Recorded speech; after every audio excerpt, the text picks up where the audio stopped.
Desde un aula donde imparte docencia Daniel Grau, en un instituto cualquiera, California, estás escuchando Streaming, el programa de Fuera de Series, donde todas las semanas te traemos las novedades, noticias y estrenos de las series de televisión. Yo soy CJ Navas y para hacer repaso de lo mejor y lo peor de la semana que llega, la del de 26 de noviembre al 2 de diciembre. Madre mía, diciembre, ya Dios mío.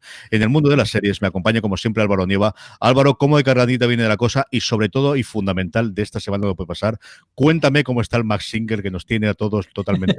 Cuéntame.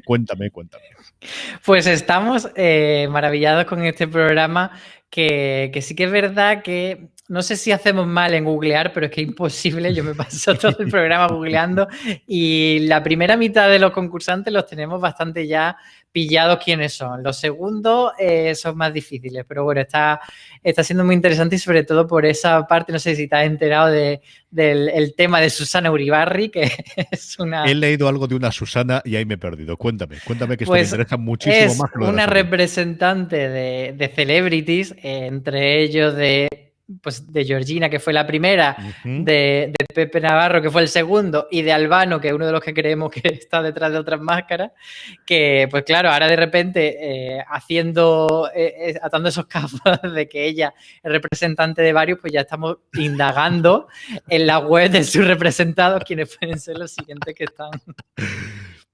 Y está siendo muy divertido, la verdad. Eso no lo sabía yo. Yo seguí la primera edición americana y además es de estas cosas que cuando vi dije, Álvaro, alguien tiene que haber comprado los derechos de esto y efectivamente se me adelantaron. Una vez más se me adelantaron. Recuerdo a Antonio Brown, que es un sono de la puñetera cabeza, pero un jugador de fútbol americano como la Copa de un Pino y algunos de los que fueron y dije, qué formato tan loco, esto tiene que funcionar en España y parece que las audiencias sí, ¿no? Parece que la gente cuando quiere ver la televisión en lineal en el momento aún se ve, ¿eh? Sí, además que es un programa que, como tú dices, era muy necesario que se adaptase porque, aun siendo más espectacular la versión americana, quizás viéndola desde aquí nos perdemos mucho ese juego de quién puede ser porque no conocemos tanto a las posibles figuras de Estados Unidos, porque a lo mejor conocemos a los más famosos, pero luego hay otra serie de personajes gama media que nos perdemos un poco más si no estamos tan en la actualidad de Estados Unidos. Entonces aquí se hace como más fácil, yo creo, jugar a esto, pero bueno, ahí seguiremos. Yo todas las semanas te voy a preguntar cómo están las cosas, si se ha salido el robot, que no sé si ha salido ya, que también sé que alguien dijo el robot, que no ha salido todavía. Ah, pues entonces no he dicho nada, que eso sí que me llegó a mí la noticia.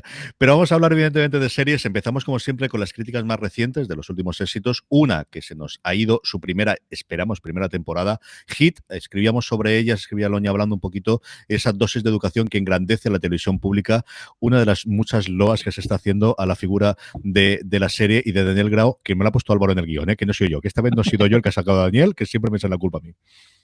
Sí, Aloña lo decía, que su artículo era una carta de amor a Hit y un poco decirle a Televisión Española, oye, renueva esta serie que no ha funcionado tan mal en audiencia, es verdad que no ha sido un hit por hacer alusión al título, pero yo creo que en general, contando por ejemplo la audiencia de diferido y tal, ha promediado como 1,5 millones de espectadores, una cosa así, o sea que sí que ha habido suficiente base de seguidores, aunque no sea pues eso, la gran serie en cuanto a audiencia, y yo creo que también ha sido capaz de generar debate y conversación en redes sociales, y al final es un poco lo que debe ser una serie, yo creo, de la televisión pública, una serie que esté bien hecha para empezar, que sea una serie de la que como parte de lo que pagamos todos nos sintamos más o menos orgullosos, y yo creo que también a nivel técnico está bien y Daniel Grau está maravilloso. Y también una de las cosas que destacaba Aloña era que más allá de la figura de Grau, que sí que lo conocemos nosotros de otras producciones, de Gigantes, de Perdida, que nos han gustado mucho en los últimos años, pues bueno, hay un elenco de secundarios y sobre todo de jóvenes talentos que merecen mucho la pena.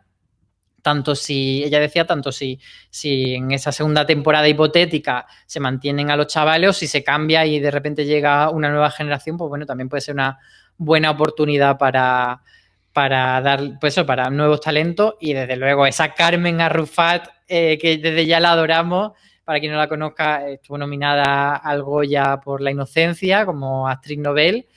Y no fue una nominación en vano, ha demostrado, de hecho todo el mundo decía en Twitter, es que lo hace tan bien que la odio tanto que eso significa que, que es muy buena actriz porque el personaje realmente era odioso. Sí, y tenemos últimamente éxitos recientes como Scam, ¿no? También de Movistar, o evidentemente como Élite, que al final es la que ponemos de esa cantera de actores de los 20, es decir, muchos a los 20 y pocos, que al final es la que tiene recorrido, la que tiene que coger ese testigo, ¿no? Y yo creo que Hit para eso, como decía Álvaro, también está ayudando, aunque tengamos a alguien por encima de todos los demás, pero eso también ocurre también en los elencos, que de repente se toma sale la estrella y que tenga una carrera muy, muy provechosa por el futuro. De aquí saltamos a Asesinato en Middle Beach, Amas de casa y oscuros delitos. Esto atrae mogollón. Esto de principio ya a mí me habrán vendido. Amas de casa y oscuros delitos. Chico, esto de Desperate Housewives siempre ha funcionado bien, Carlos. Álvaro.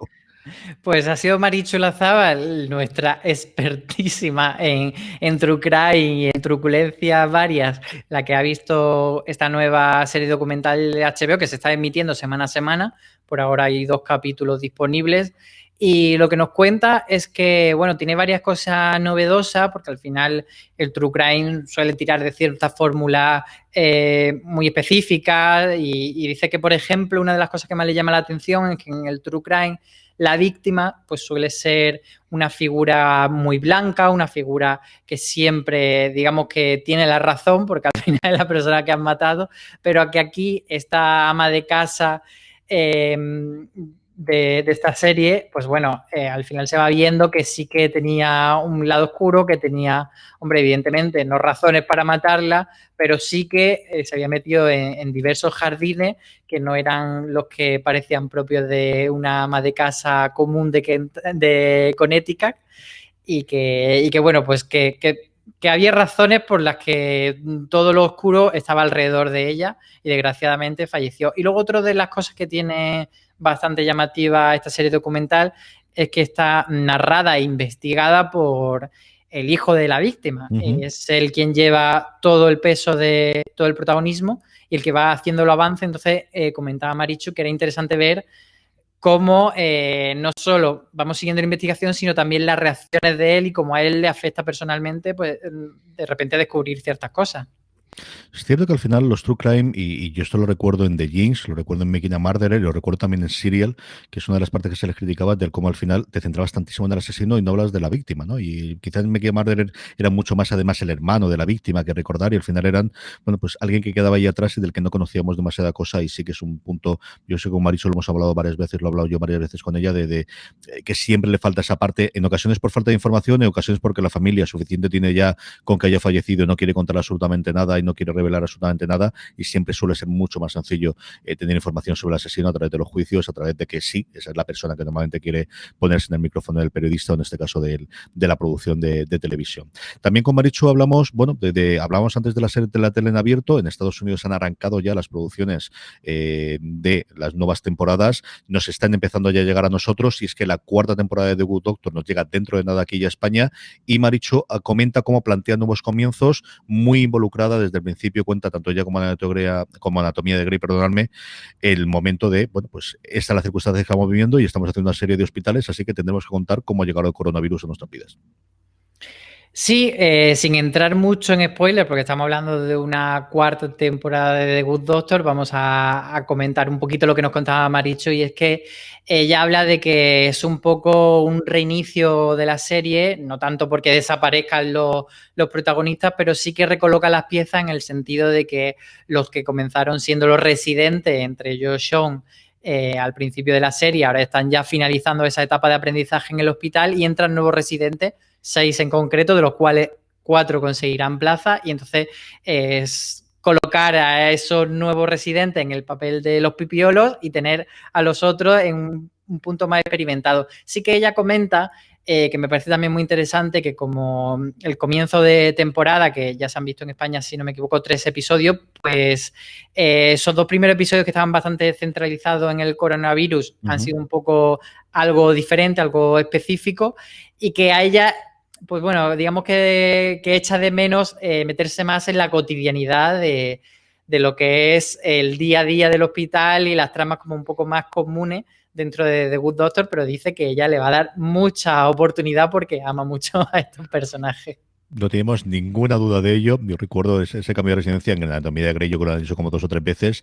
Recuerdo en House, ese reboot de alguna forma que tuvieron en la cuarta temporada cuando entraban también los nuevos personajes, también es algo clásico, ¿no? Y que el propio formato de la serie del procedimental médico te permite, pues eso, que entran no van sornadas, sobre todo cuando son hospitales educativos al mismo tiempo, como suele ocurrir casi siempre en todas las series, que al final siempre tienen esa parte de enseñanza. Yo aquí, sobre todo, de cara a Good Doctor, ya ocurrió en la temporada anterior, pero también está la incorporación de Sarah Sagi, que a mí es una actriz que me fascina, que descubrí en un episodio de Los Soprano, precisamente ahora que tengo el fondo de ellos, en el que, de la última temporada, en el que Tony experimenta con determinados tipos de setas comestibles, sí, son comestibles efectivamente y tienen este tipo de cosas, y luego le vimos en varias series posteriores. A mí es una actriz que me fascina y lo que le he podido ver de ella en el final de la temporada pasada y en esta me gusta muchísimo, muchísimo. Así que es una serie que se ve religiosamente en mi casa y yo la veo siempre de reojo y desde ahora la veo mucho más interesado, para que voy a decir otra cosa.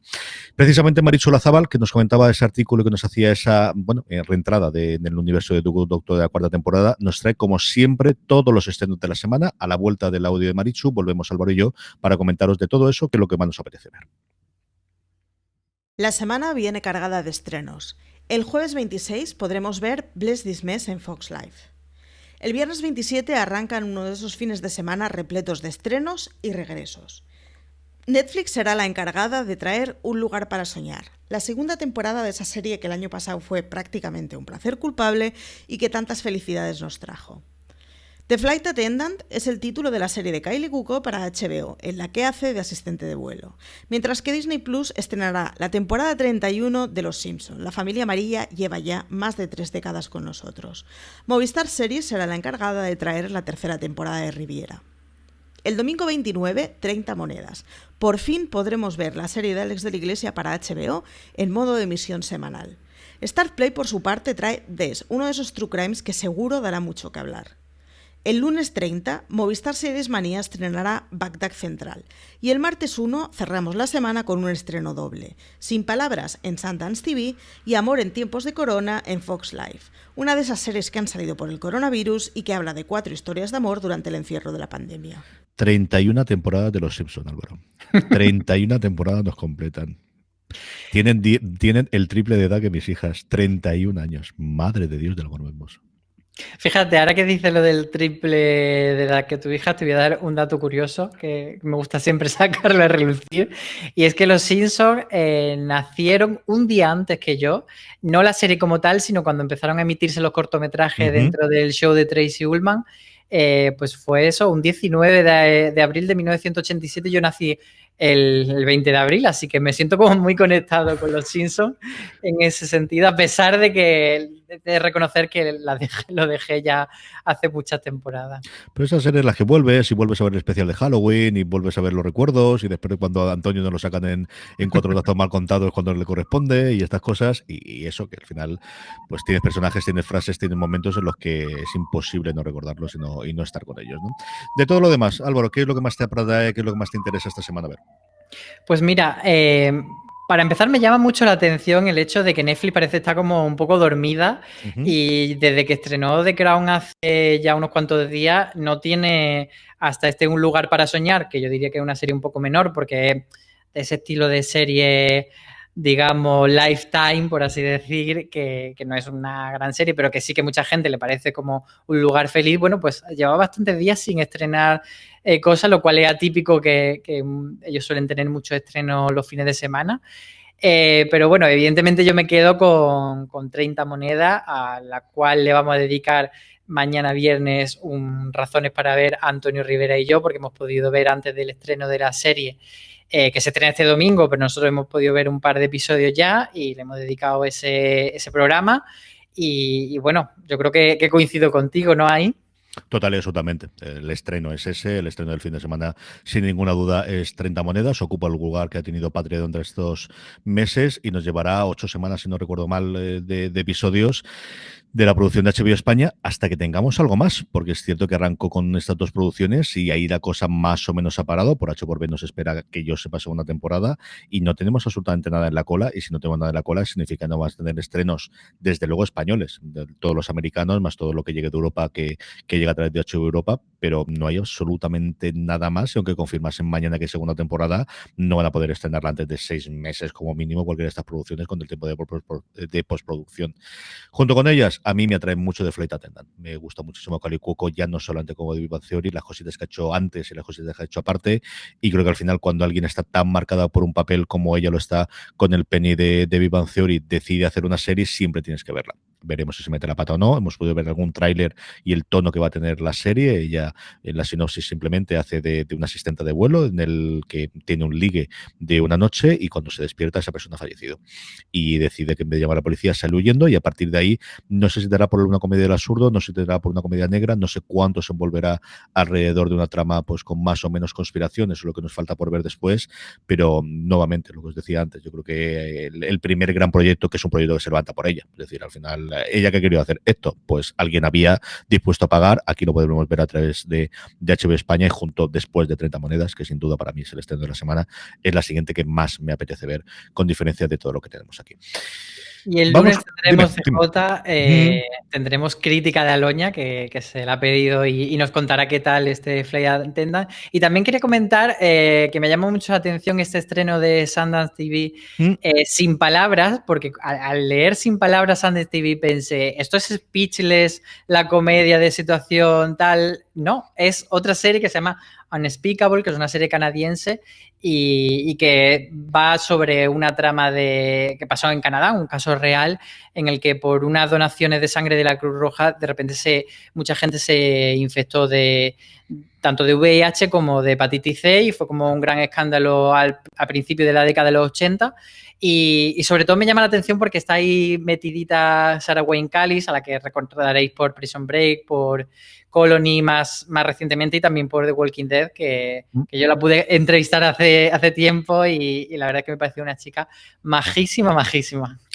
Ahí está haciendo cosas muy, como siempre. Si es que Sundance TV también AMC con un enfoque quizás más de público generalista y Sundance TV cuidando y mimando este tipo de proyecciones, hacen muchísimas, la gran mayoría de las cuales las solemos reseñar en Fuera de Series, mucha parte de ellas se encargan normalmente entre Antonio y Juan Calonce, pero hacen cosas muy interesantes, tanto nacionales como internacionales. Hablamos muchísima cosa de Nordic Noir y muchísima cosa interesante, y este sin palabras que comentaba Álvaro, que llegará el martes 1, como os decía previamente Marichu en el corte de voz. Vamos con los temas que tenemos esta semana. El primero que quería yo destacar, Álvaro, es esa que tú hiciste sobre las series españolas, y antes hablamos de Televisión Española precisamente, ya no solamente ellos, sino también las cadenas privadas. Televisión Española sigue teniendo esta posición de interinidad en cuanto a la decisión, que yo no sé si es buena o mala para que salgan las series, que ahí podremos discutir mucho si precisamente cuando no hay patrón los marineros pueden mandar, y ahí tenemos un par de personas bastante interesantes dentro de producción de ficción de Televisión Española que tiran para adelante con los proyectos, pero es cierto que parece, yo ya llevamos 3 años oyendo esto, que se va a nombrar el Consejo, pero junto con esto es que tenemos varias de las series, y tú hablabas de esa Brigada Costa del Mar, que yo recuerdo hablar con la gente de la creación y la ponencia que tenía en su momento, que ya no es que estén canceladas o renovadas, es que simplemente están en ese limbo de los justos en el que iban ante los nonatos. Esto es una cosa impresionante. Sí, quería hablar de esto en la columna porque me hace cierta gracia esta despedida a la francesa que se están marcando las cadenas de, bueno, acabamos con la emisión de la serie y aquí como si no hubiese pasado nada. No decimos ni que está renovada ni que está cancelada. Es verdad que muchas veces pasa un tiempo hasta que se puede decir cuál es el futuro de la serie, pero yo creo que en el caso de Brigada Costa del Sol o en otro como el de 45 Revoluciones es más que evidente que son series que están canceladas, series que no han cumplido expectativas y que se dan por finalizadas y que no van a tener una segunda temporada, pero que en ningún momento dicen esto. Y no solo ya es que no hagan un comunicado específico para decirlo, sino que en cierto modo intentan evitar que nadie pregunte, que nadie hable con los responsables de ficción de las cadenas sobre este tema y que por tanto no salga ese titular. Y era un tema que yo traté hace algo más de un año respecto a Movistar, porque pasó algo muy parecido también con Instinto, que era una serie que dejaron ahí también en el limbo, nunca se llegó a decir que estaba cancelada, pero también era evidente. Y Movistar sí que durante un tiempo eran como muy de decir, bueno, no se sabe, en el futuro ya veremos qué pasará, a lo mejor más adelante la retomamos, que algo, pues eso, que sabemos que no, o te jugaban esa carta de intentar decirte, no, es que era una miniserie. Y tú dices... Yo recuerdo que eso me hizo mucha gracia con La Zona, que los creadores dijeron en su momento que tenían pensadas 3, 5 temporadas y tal, y luego Movistar intentó colárnosla con, no, es que era una serie limitada. A ver. Señor. Un abrazo a los Sánchez Cabezudo, he estado oyendo, que es un encanto de hermanos y a los que le tengo muchísimo cariño. Yo recuerdo el especial que hicimos hace tiempo allá con Crematorio, que tuvimos la oportunidad de hablar con ellos dos, y como dice Álvaro, que esto no era de miniserie, que esto era lo que era, y tuvo toda la mala suerte del mundo de formato de estreno, y mira que normalmente pensamos que lo del semana tras semana ahora le funciona mejor y aquí no le funciona especialmente bien. No, fue un pequeño caos y estamos esperando qué iban a hacer, porque sí que los rumores apuntaban a que tenían otro proyecto y que iban a ir con él adelante, y no hemos vuelto a saber absolutamente nada de eso. A ver si durante el 2021 sabemos algo de los bonos de los Sánchez Cabezudo y cuáles son sus siguientes proyectos en televisión. De The Crown hemos escrito un montón, Álvaro, evidentemente, y como no se merecía menos la serie de Netflix, esta semana sacábamos ese artículo de Aloña, pues de lo que tienen estas series que viven al final de la historia, o vulgo Wikipedia, ¿no? De qué realmente es real, qué es ficción, qué es inventado, y qué bien hace Peter Morgan las cosas de ficción, que al final no las creemos como tiene que ser. Sí, mucho más allá de la Wikipedia, porque el artículo en cuestión que lo hizo Aloña también hace referencia a biógrafos tanto de Diana como de Isabel II, y bueno, hay mucha información que no sé hasta qué punto podemos hablar aquí en abierto en el podcast, porque es verdad que aunque sea información que forma parte de la historia, sí que quizá podemos, hablando de cosas concretas que pasan en la serie, podemos meter un poco la pata o anticipar un poco, poner en predisposición a los que nos están escuchando y que todavía no hayan tenido tiempo de ver esta cuarta temporada. Pero bueno, por mencionar alguna cosita, pues eso sí que era un artículo que me parece muy interesante, porque no solo hace ese fact-check, que muchas veces es muy curioso, sino pues se mete también en temas un poco más valorativos por parte de los biógrafos, de hasta qué punto esto influyó a un personaje o no, si tenía... si le afectó este episodio de determinada manera. Entonces yo creo que es muy interesante eso, que cuando acabéis de ver la cuarta temporada, porque hay este artículo que se llama Realidad o Ficción, la temporada 4 de The Crown a examen, y que pues eso, tengáis ahí toda la chicha para desgranar. Hablamos también la semana pasada de cómo va a ser el primer año en que Marvel Studios no estrene ni una sola serie. Contábamos de cómo Bruja Escarlata y Visión, este nombre espantoso que le han puesto a WandaVision, le han pegado la patada hacia adelante a enero, y todo apunta, por lo que he estado oyendo yo en medios americanos y en podcast, que es porque no esperaban, cuando le anunciaron para diciembre era porque todavía no sabían que Soul, la película de Pixar de los mismos creadores en su momento que Inside Out, iban a estrenarla directamente para Disney Plus. Cuando esta decide estrenarla para Navidades, entonces deciden tener lo que está haciendo Disney en general, que es tener un gran estreno por mes o por cada 2 meses, o tener siempre una cosa corta en antena, y por eso WandaVision se va a enero finalmente en vez de a diciembre. Pero tenemos hasta 8, contando con esta Bruja Escarlata y Visión, series en distintos momentos de producción o postproducción, y todas y cada una de ellas confirmada ya por Marvel Studios. Así que la invasión de los superhéroes marvelitas que nos llega durante el 2021, vamos, caiga quien caiga. Sí, además era una cosa que nos preguntaron en la sección de preguntas del oyente en el podcast anterior, y en aquel momento yo prometí que estábamos preparando un artículo que ha hecho Beatriz Martínez, y lo podéis consultar en la web, de todas las series de Marvel que prepara Disney Plus para 2021 y más allá. Ese más allá es porque, bueno, hay proyectos que no sabemos si realmente llegarán a emitirse dentro del año que viene o se quedarán para más adelante. Y a mí sí que me gustaría destacar uno que no mencionamos la semana pasada, que se llama What If, que sería que ese Easy, y está basado en una serie de cómics que se hicieron hace ya unos cuantos años, que lo que se plantea es historia alternativa sobre este universo de Marvel, en el que va a coger a personajes que todos conocemos y le va a dar otro giro, desde ese Capitán América zombie, que me parece como un planteamiento muy chulo para desarrollar, o cómo sería la vida de Peter Parker si en lugar de haber sido picado por una araña, pues se hubiese convertido en Ojo de Halcón. Ese tipo de historias yo creo que pueden dar mucho juego y que puede ser un divertimento muy grande para la gente que sigue todo este universo de Marvel. Será una serie de animación, por cierto, que no lo he dicho, así que yo creo que también eso es como un plus para para dar más juego todavía, para dejarse llevar por la locura. Dime. No, dime tú.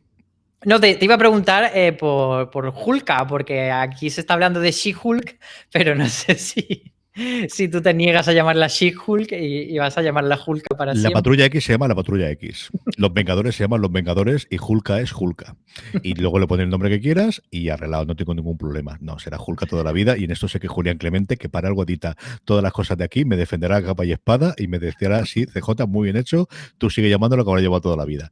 Y hablando de llamarlo de toda la vida, Álvaro, así es la segunda vez en este programa que me hace sentirme viejo porque esos What If yo los tengo todos comprados de kiosco en Forum y era una de mis colecciones favoritas precisamente por lo que contaba Álvaro, porque al final era los personajes que leías y yo coleccionaba algunos y otros no, pero al final te los cambiabas o sabías más o menos cómo funcionaba la cosa y el correo de los lectores te contaba mucho de los avances. Yo recuerdo especialmente hablando de The Spider-Man, uno de los que había que era qué ocurría si quien hubiese fallecido era la tía May en vez del tío Ben y era uno de mis cómics favoritos y los tengo, yo juraría que todo, al menos la primera tirada de los que hizo Forum, los tengo todos coleccionados, igual que tengo todos los de Hulk de Vine, esos también los tenía absolutamente todos en esa antigua juventud en la que Álvaro todavía era una idea y no había nacido, pero yo ya coleccionaba cómics. Es lo que tiene estas cosas. De los demás, Mrs. Marvel, de verdad, apuntaros ya. Si no lo habéis visto, el cómic es una verdadera delicia. Yo recuerdo, Julián, cuando me lo contó hace unos años, cuando estábamos haciendo Slamberland, ahora 5 o 6 años de CJ, si no has leído esto, primero, dígelo con las niñas cuando son un poco más mayores, y segundo es lo más parecido a Spider-Man que se ha hecho los últimos 50 años en Marvel.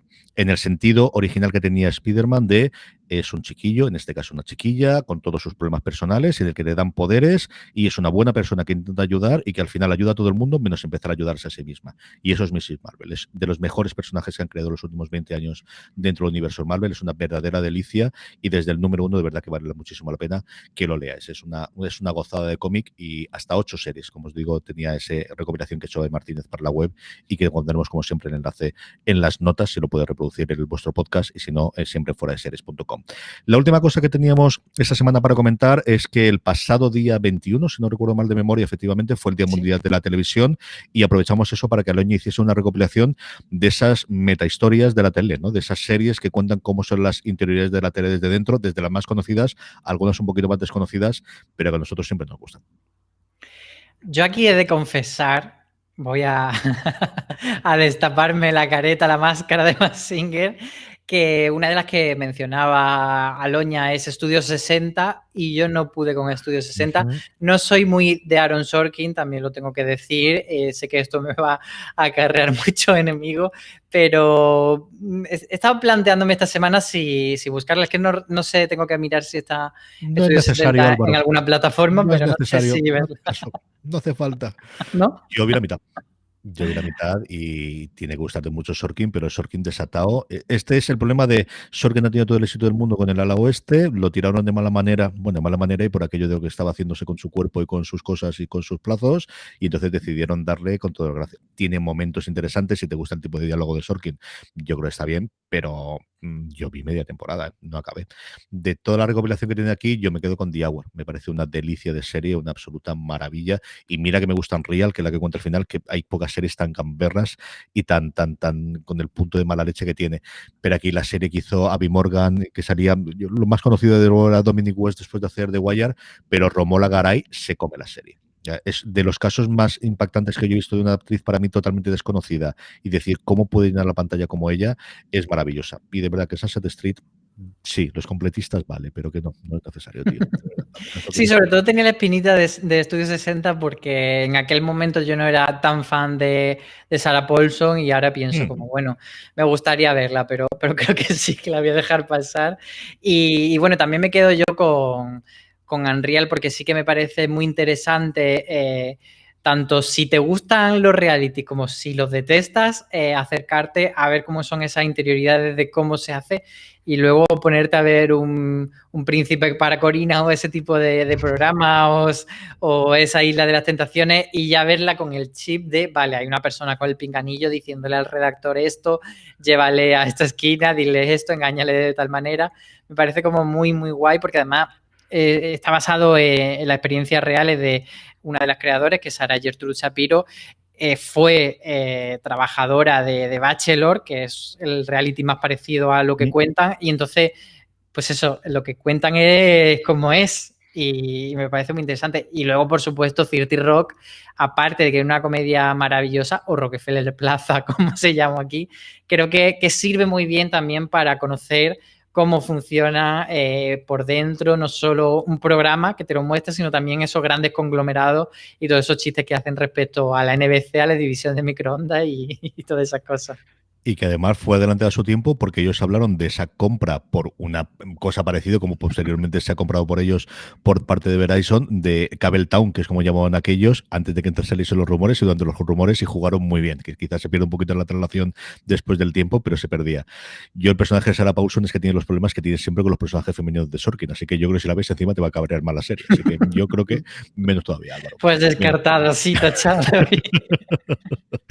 La otra referencia que tenía Loña y no quiero pasar es La chica de la tele, que al final no se nos olvidó de dónde vinimos y que Mary Tyler Moore fue una institución tanto en el mundo de la atracción como en el mundo de la producción. Es que de su productoria, de ese MTM con ese gatito, salieron muchísimas series clásicas, tomó en ese lugar el peso, la antorcha que en su momento le hizo Lucille Ball, que no solamente hacía el Old Lucy, sino que fue la que le puso la pasta en su momento a Roddenberry para hacer Star Trek. Y al final tenemos muchísimas series, ya no directamente de las comedias clásicas o de las sitcom que podemos esperar de estas dos grandísimas actrices de comedia, sino muchísimas series que salieron gracias a sus productoras, y es una cosa que yo siempre trato de recordar cuando se nombran, de cómo ellas ya no solamente fueron importantes en la pantalla, sino como digo, detrás, de como productoras de sus propias series y dando paso a muchísima gente antes de que llegasen las Sonda Rhimes de turno o que llegasen muchísima de la gente que posteriormente de alguna forma han cogido el camino que cogieron estas dos mujeres en los años 50 y los años 60. Y La chica de la tele sigue manteniendo, tuvo hasta 3 spin-offs la propia serie, una de ellas que era la de Lou Grant,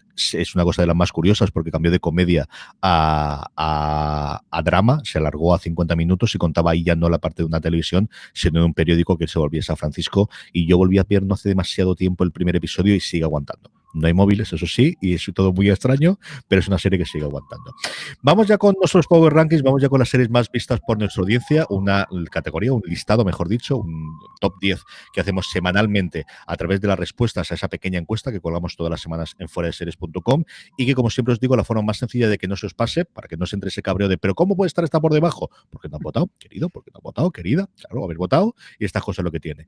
La forma más sencilla de que no se os pase es que os unáis a nuestro grupo de Telegram, telegram.me/fueradeseries, donde además de estar hablando diariamente con más de 1.400 personas que forman parte de ese grupo de Telegram y estar informados a través de esto, ¿no?, de nuestro canal, que os informamos de todas las noticias y todo lo que colgamos en Fuera de Series. Cuando llega el momento de hacer un Power Rankings, os ponemos el enlace rápidamente para que digáis cuáles son las 3 series de la semana que más os han gustado. Así es como hacemos nuestro Power Rankings todas las semanas. Unos Power Rankings que arrancamos con, pues mira, el otro gran estreno junto con The Doctor que tenemos en la televisión abierta americana. Aquí llega a través de Fox Life. This Is Us, entra directamente al puesto número 10 del Power Rankings.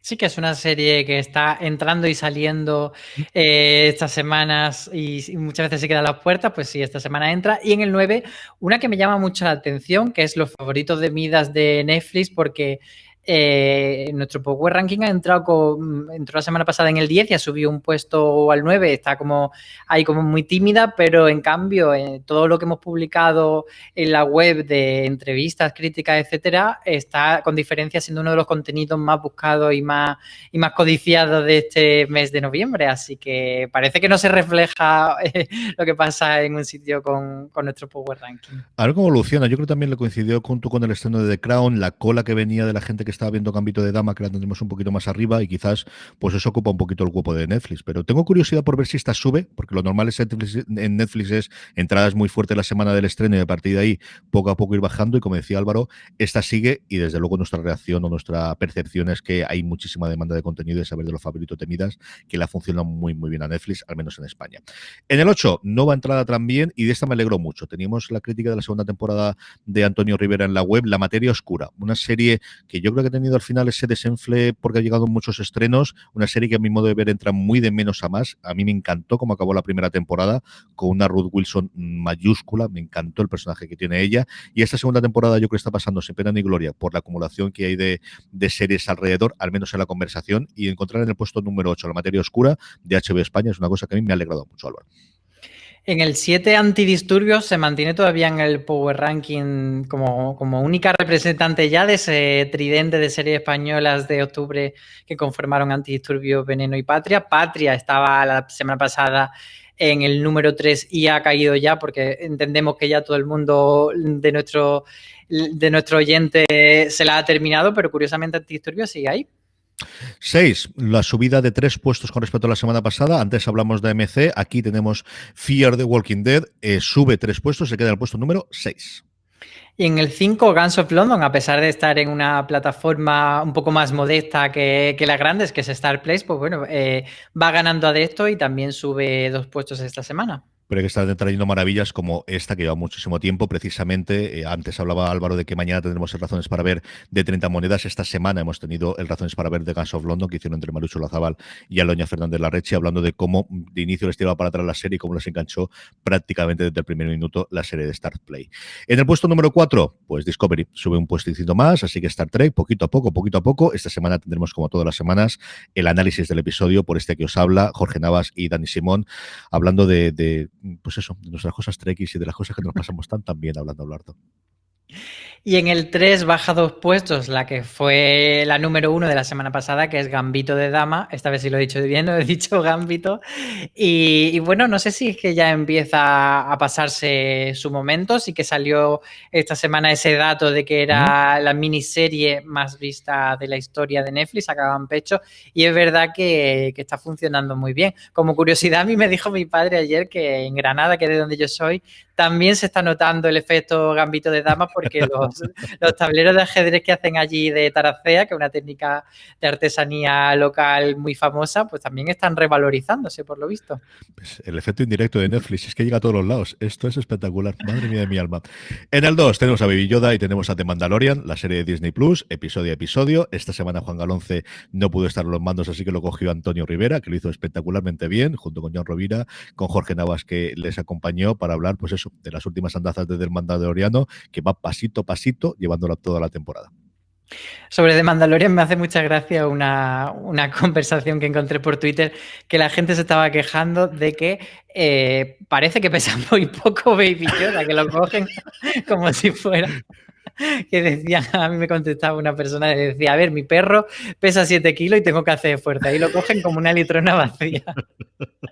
Y me hacía mucha gracia. The Mandalorian está ahí, pues eso, en el número 2, pero no consigue conquistar el número 1, que esta semana se lo lleva, como no podía ser de otra, se corona de Crown, que entró la semana pasada fuerte y ya sube 3 posiciones y se queda en el número 1. Sí, señor. Dios salve a la reina y a todo el resto del séquito, y a Lady Di, y esperando la quinta temporada, que sabemos que tendremos hasta 2 más, que al final se echaron atrás, y ese récord de la quinta no. Tenemos esta 6ª temporada de la serie de Peter Morgan para Netflix. Vamos concluyendo con las preguntas de los oyentes, preguntas que nos hacéis llegar por las redes sociales. Desde esta semana tenemos siempre un story que colgamos cuando grabamos esto a lo largo del miércoles para que nos podáis mandar preguntas. Algunas de ellas vienen de allí, y también, como siempre os decimos, en esa pequeña encuesta que hacemos para el Power Rankings, además de las 3 series, os dejamos siempre un pequeño cuadrito para que nos mandéis preguntas. Preguntas que nos preguntan, o preguntas que nos llegan, mejor dicho, por ejemplo, más que series _es, nos dice, ¿cómo y cuándo creéis que llegará Star? No lo confundamos con Star Play, sino Star, la plataforma original de Fox, que luego compró Disney y que parece que va a tener una pequeña expansión internacional, Álvaro. Sí, es que nos encanta especular, así que esta pregunta nos viene maravillosamente. Pues no sabríamos decir, es verdad que estos días ha habido ahí un poco de salseguito en Twitter y tal, porque la gente ha descubierto que se han creado cuentas de Instagram y de Twitter, no sabemos si oficiales o no, de Disney Plus Star, que es como un poco novedad porque en principio pensamos que se iba a llamar simplemente Star, pero ahora hemos descubierto ese naming que, insisto, no sabemos si es real o no, de que entonces se llamaría, si esto fuese cierto, Disney Plus Star. Y bueno, yo creo que sí que debe ser un lanzamiento, si no nos sorprenden, que tampoco lo descarto, en los próximos días diciéndonos, oye, que llega para Navidad. yo creo que para principios de año sí que veríamos esta plataforma, que para quien no lo sepa, pues, bueno, CJ, te dejo a ti que cuentes qué es esto, que hablo yo mucho. Cuenta qué es Star. A ver, Star funcionaba fundamentalmente en India y allí era una plataforma generalizada porque tenían muy a la línea de lo que sería Movistar Plus aquí o lo que sería Sky en Estados Unidos, en Inglaterra, perdonadme, tenía muchos derechos, especialmente deportivos, tanto de ligas europeas como americanas, latinoamericanas de fútbol, y sobre todo es que tenían los derechos del cricket, que al final es el deporte nacional hindú y que realmente es lo que más se ve. De hecho, cuando se habló originalmente o antes del estreno de Mulan pagando, era un modelo que nunca había tenido Disney, nunca había planteado, pero sí en Star. Sí que se estaba allí el hecho de que tú podías tener alguno de los estrenos, poder pagarlo previamente. Sí que comentaron en su momento con la expansión internacional, igual que se habló que originalmente sería a través de Hulu, que esa marca no la acaban de ver clara para hacer lanzarla fuera y que iba a ser Star la que iba a tener el lanzamiento. Y lo más reciente que yo he escuchado esta misma semana en el programa que tienen en YouTube y también en formato podcast, tanto Kevin Smith con Mark Bernardin, hay un momento de la conversación y me gustaría recordarlo, pero se me ha ido de verdad de la cabeza, porque al final tiene uno de la cabeza como la tiene, en el que hablan de Star y de su llegada a Estados Unidos. Igual que se estaba hablando la posibilidad de que durante esta semana de que Disney Plus tenga un apartado que sea para adultos, que es una cosa que también habían negado a la mayor desde el principio, que esto es una plataforma para toda la familia y no tendríamos eso, y el contenido para adultos sería Hulu, también se está rumoreando, como os digo, que esto vaya. Yo creo que son todas decisiones del nuevo jefe, que una vez que del nuevo Bob, que querrá empezar a poner pared, y al final hay pocas cosas que dice, aquí mando yo, que cambiar la estrategia que previamente estaba en cuanto a las plataformas, en cuanto a los nombres. Y como decía Álvaro, yo creo que sí que está clarísimo que el futuro en el próximo año de Disney es el streaming, y que ya tiene 70 y tantos millones de suscriptores de Disney Plus. La otra gran marca que ellos tienen americana, que es SPN, no puede hacerla internacional porque depende fundamentalmente de los derechos de deporte, y eso está vendido por países. Y este Star quizás es la cabeza de puente para llegar a ese contenido que hasta ahora tienen en Hulu, que en muchos de los casos están producidos por la Fox o por los propios estudios de Disney y que ahora están vendiendo a terceros, y que pueda funcionar. Así que a ver si con un poquito de suerte sabemos un par de meses. Sí, yo creo que haciendo un poco de futurología sin tener muchos datos reales, creo que es mucho más complicado que se metan en el terreno del deporte, pero creo que ese Star puede ser pues el lugar donde estén los contenidos de FX, que forma parte del conglomerado Disney, que no tienen, por supuesto, cabida dentro de lo que es Disney Plus, y creo que también podría ser ese sitio donde estrenar ciertas películas, más allá de que Marvel y Star Wars siempre va a estar dentro de Disney Plus. Bueno, otro tipo de películas que formen parte del conglomerado y que sean pues para un público más adulto, estrenarlas ahí si no se pueden estrenar en salas, que por lo visto ahora pues eso, está complicado, y que Disney, o sea, que Disney en general está bastante contenta con ese modelo de directo al consumidor a través de streaming. Ahí la gran piedra de toque, desde luego, es que va a ocurrir con La Viuda Negra, que va a ocurrir con Black Widow, porque al final ya hemos tenido este adelanto de que en Estados Unidos se va a estrenar simultáneamente los cines que están abiertos en zonas. Recordemos que tanto Nueva York como California siguen estando cerrando, y son los dos grandes mercados de cines en Estados Unidos. Hay pequeños lugares intermedios en el que sí que hay, pero que, bueno, ocurrió con Tenet, que al final hizo mucha más recaudación internacionalmente que en Estados Unidos. Sabemos ya que Wonder Woman 84 se va a estrenar internacionalmente el 19, creo recordar que es de cabeza, y el día de Navidad se estrena en Estados Unidos simultáneamente en cine donde se puede estrenar y en HBO Max. Así que todo el mundo, cuando se ha confirmado eso, está mirando a Disney de qué vais a hacer con las películas de Marvel, que las tenéis en el cajón, y es cierto que tiene mucho músculo financiero, pero en algún momento tendrán que dar salida. Y Black Widow, que además queda ahí en medio entre fases, que es una cosa intermedia, yo creo que están mirando qué es lo que van a hacer con ella. No sé si era Disney Plus, no sé si aprovecharán precisamente para internacionalmente lanzar esta plataforma, si tiene que ser así para las pelis, y que las pagues aparte, si la van a meter con el modelo de Mulan o con el modelo de Wonder Woman, que va a ser gratuito para los suscriptores que haya HBO Max y que paguen esa cantidad. En fin, que vienen tiempos apasionantes en cuanto a la distribución, y al final hacer los numeritos que luego no nos lo dan y no podemos comentar nada más, pero bueno, que al final hacemos nuestras cábalas y nuestras locuraciones. Cristina FP y Carolina Pablo Alcalá, que aquí las dos están reivindicando esta parte de Amazon Prime, tiene las primeras temporadas de Hawaii 5.0, pero no están dobladas en doblaje español. Las últimas tienen el doblaje latino. ¿Por qué Amazon y sus doblajes, Álvaro? Pues la verdad es que son casos raros, porque como ella misma nos decía, no debe ser porque no estén dobladas, porque son series que han pasado por diferentes canales, han estrenado en Fox y luego se han estrenado en 4 y han tenido infinitas reposiciones en Energy, en la TDT. Entonces Yo creo que en esto, más que preguntarnos nosotros, lo que tenéis que hacer es quejaros a las redes sociales de Amazon, porque es verdad que luego sí que hacen caso de esas cosas y muchas veces ellos le dan al botón de meter contenido a lo loco y probablemente ni se hayan dado cuenta de este error de que no está el doblaje en español, sino que está solamente la pista de audio de doblaje latino. Así que quejaros que probablemente os hagan caso.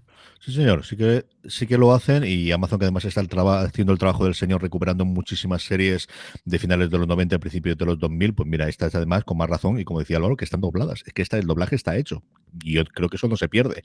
Entiendo yo que no se ha perdido. En fin, puede ser. Yolanda Reyes está directamente para ti. Álvaro, por favor, crítica de Nasdrovia, que la has podido ver ya entera, o al menos te faltaban solamente los dos últimos, ¿no? No, ya la he terminado y prometo que si no hoy jueves, mañana escribiré la crítica en la web. He de decir que sí que cuando pudimos ver en el Festival de Vitoria los dos primeros episodios, Antonio y yo, Antonio escribió la crítica de ese comienzo de temporada y fue bastante entusiasta y yo compartí ese entusiasmo, pero bueno, me he venido un poco abajo, me ha gustado suficiente, pero al final no lo he encontrado tan brillante como a lo mejor un mira lo que has hecho, y me ha parecido que, sobre todo en el tramo medio de los dos episodios de la segunda semana, me parecía como que era un poco redundante en esa escalada de violencia con los personajes de la mafia rusa y me faltaba ahí como que cuajase la cosa. Aún así, creo que son 6 episodios que se ven bastante fácil, que son agradables de ver y que merece la pena. No los descartaría, desde luego. Utrera Navarro nos dice, ¿se sabe algo del estreno en España de la serie Small Axe, es decir, Pequeña Hacha? Pues sí, es una miniserie que a la vez no es una miniserie porque está creada por Steve McQueen, que era el director de 12 años de esclavitud, y surge un poco a raíz del movimiento Black Lives Matter, etcétera, y lo que pretende es contar a través de varios, voy a abrir comillas aéreas, episodios, 5 en concreto, diferentes historias sobre ser negro y lo que eso implica a nivel social y a nivel pues de violencias, etcétera. ¿Por qué digo que abro comillas? Porque ellos mismos hablan de películas. Entonces, si son 5 películas, ¿lo consideramos serie? No lo sabemos. Es una producción de BBC One que en Estados Unidos se ha emitido a través también de Amazon Prime Video y que aquí llegará en enero en Movistar Plus. Antonio Gómez González nos hace una pregunta que yo niego la mayor desde el principio, pero como la han mandado así, yo la escribo, que es ¿a qué se debe el fracaso de las plataformas españolas Flixolé y Planet Horror? Claro, yo creo que para empezar deberíamos abrir debate y cuestionar si realmente han fracasado.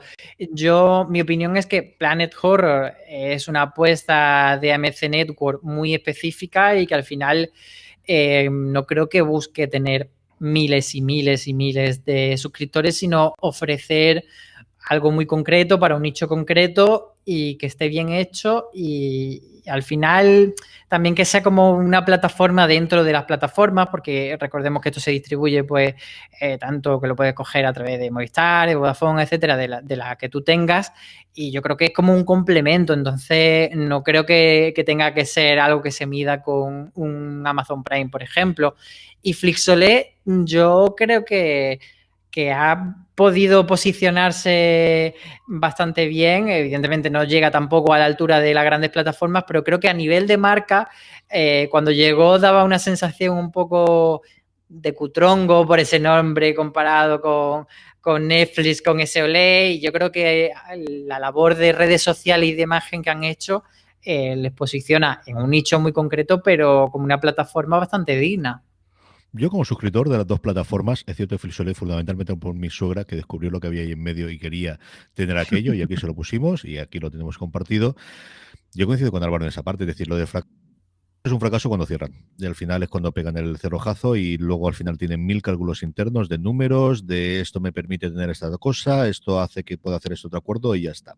En la parte de Flixolé, pues al final es que el catálogo de Cerezo le salía gratis, es que lo tenía él. Es que al final era darle salida a una serie de películas cuya única salida si no sería editar en DVD y eso cuesta pasta, y ahora lo que tienes es un servidor que cuesta real el kilo, como diría mi abuela, que en paz descanse, o a céntimos la distribución. Es decir, es que de los X euros que pagues de suscripción, el 90% es beneficio. Lo demás sirve para pagar servidores, sirve para pagar a la gente que tan buen trabajo hace como de community, como decía Álvaro, pero que son costes muy controlados y que a partir de ahí es que vayas creciendo. Y creo que no hay una oferta similar. Es que al final el tipo de público al que va cuesta la primera vez en que le pongan la plataforma y cuesta la primera vez que entre, pero es lo mismo que Netflix. Es que en el momento que entres eso, pues tienes un catálogo de películas y de series que también las tiene, interesantísimo, de la historia viva del cine y de la producción autóctona de series.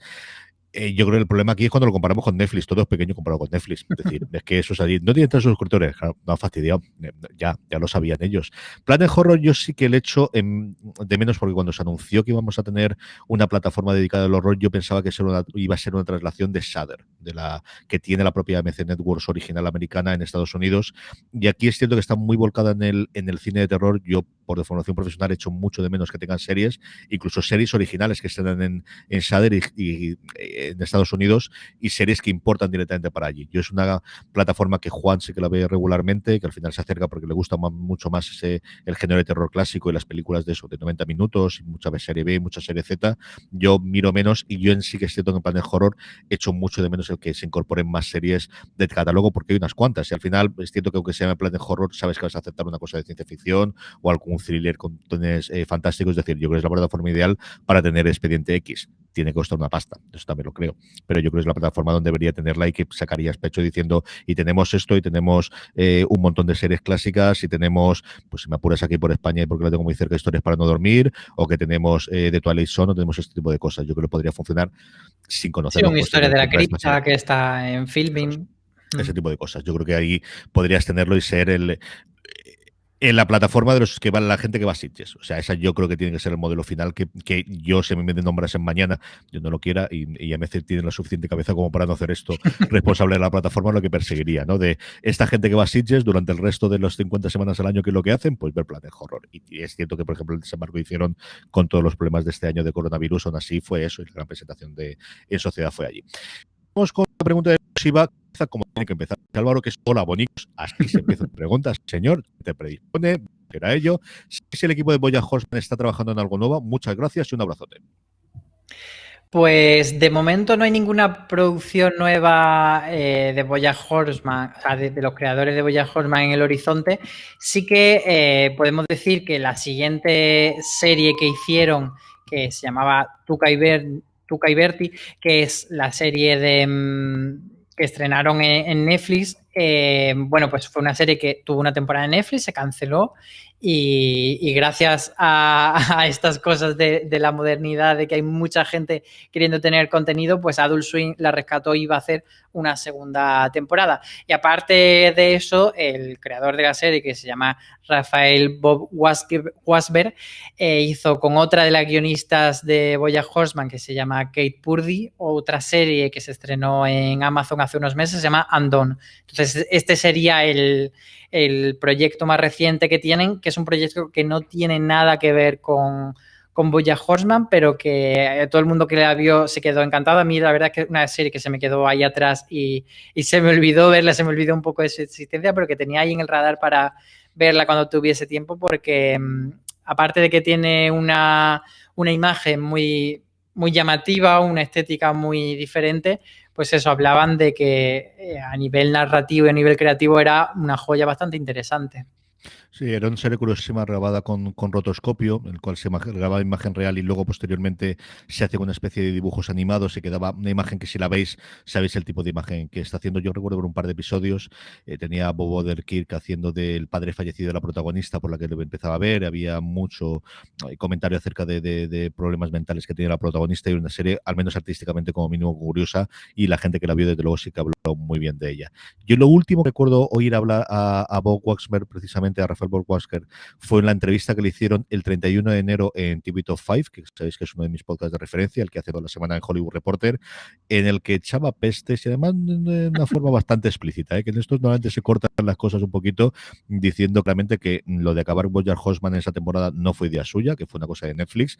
Ya empezaban los tambores de guerra de cancelación, eso ya estaban continuando en Netflix, y es cierto que yo recuerdo, y no me ha dado tiempo de volver a escuchar el programa, no decía absolutamente nada más de tener alguna cosa a a futuro o a medio plazo para poder hacer. Y después llegó lo que llegó, así que yo creo que ahí sí están haciendo alguna cosa de desarrollo en animación, que es cierto que al final es lo más sencillo, entre comillas, de producir en estas circunstancias de cada uno en su casa, pero no hay nada más. Y hablando precisamente de animación, sí que, para que veáis que al final es cantera para hacer otras cosas, una noticia que me enteré ayer es que está en marcha ya la tercera de Deadpool y que las guionistas van a ser las guionistas de Bob's Burgers, que también es otra de las comedias que aquí en España quizás no se conoce tanto, que en Estados Unidos siempre se le compara recientemente con Los Simpson, lleva 10 y tantas temporadas. Es una serie que a mí me encanta, desde que veo cuando me acuerdo de volver a ver alguno de los episodios, y es deliciosa. Y mira, pues otra que se están abriendo muchísimo hueco en Hollywood en los últimos tiempos. Y hasta aquí ha llegado streaming. Recordáis que tenéis muchísimo más contenido, mucho de ello lo hemos contado durante el programa, lo tenéis también en las notas del programa, que lo podéis ver en vuestro reproductor de podcast, nos podéis escuchar en iVoox, en Spotify, en Apple Podcast y en vuestro reproductor de confianza, si permite tener notas. Ahí lo tendréis todos, y si no, siempre la noticia que sacamos de acompañamiento de este podcast en foradeseries.com. Si nos queréis ver las caras, como siempre, lo podéis hacer en nuestro canal de YouTube y también en Instagram Televisión. Estamos colgando todos los programas también para que nos podáis ver, sobre todo Álvaro, que es el que da gusto de ver, para que vamos a decir otra cosa. Yo, mira, al final apaño así medio como si estuviese en Mr. Robot y con la gorra y con los sopranos de fondo para que no se note, pero bueno, si queréis ver a Álvaro en todo su esplendor, acércanos al canal de YouTube de Fuera de Series, youtube.com/Fuera de Series, seguirnos en Instagram, que estamos colgando religiosamente todos los programas también en Instagram Televisión. Y la semana que viene más y mejor, Álvaro. Pues nos vemos y nos escuchamos la semana que viene. Un beso a todos. A todos vosotros, gracias por escucharnos. Volvemos la semana que viene. Como siempre os digo, recordad, tened muchísimo cuidado ahí fuera.